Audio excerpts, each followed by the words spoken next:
भक्तिमती मीराबाई के साथ जिनके साथ उनका विवाह हुआ था, कुंवर भोजराज, जिस समय उनके प्राण निकले उस समय मीराबाई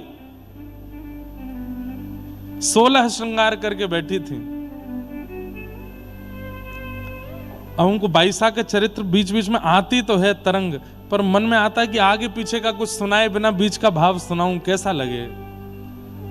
उस दिन 16 श्रृंगार बाईसा ने इसलिए किया था जबकि उनके पति जो थे वो बहुत दिन से जख्मी थे और उस समय के जो चिकित्सक थे उन्होंने कह दिया था कि बहुत ज्यादा समय नहीं है इनके पास।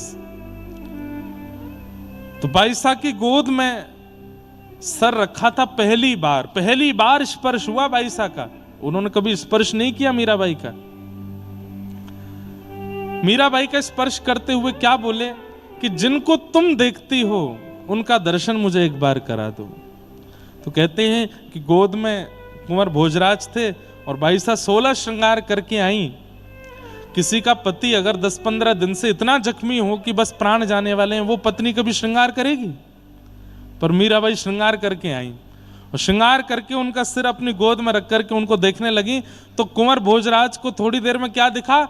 मीराबाई नहीं है, मीराबाई के नेत्रों से श्याम सुंदर उनको देख रहे हैं। साक्षात ठाकुर जी मीराबाई के रूप से उनको देख रहे थे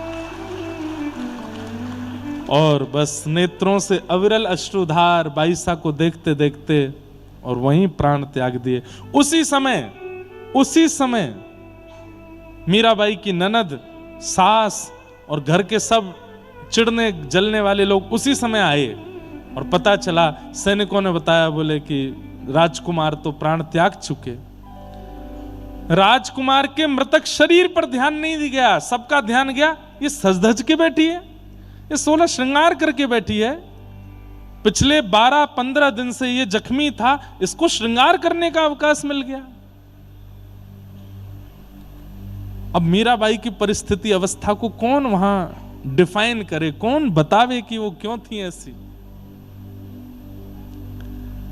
तो भाई सूरदास श्रेणी के, मीराबाई श्रेणी के बिल्कुल निर्गंथा श्रेणी में चले गए हो तो फिर आपको कोई अपराध नहीं लगेगा। आपकी स्थिति फिर अलग है, आप एक नई रेखा खींच दोगे। अब गोविंद दास ठाकुर जी के साथ वन में खेल रहे थे और खेलते खेलते ठाकुर जी बोले, ए गोविंदा चल घोड़ा बन, मुझको सवारी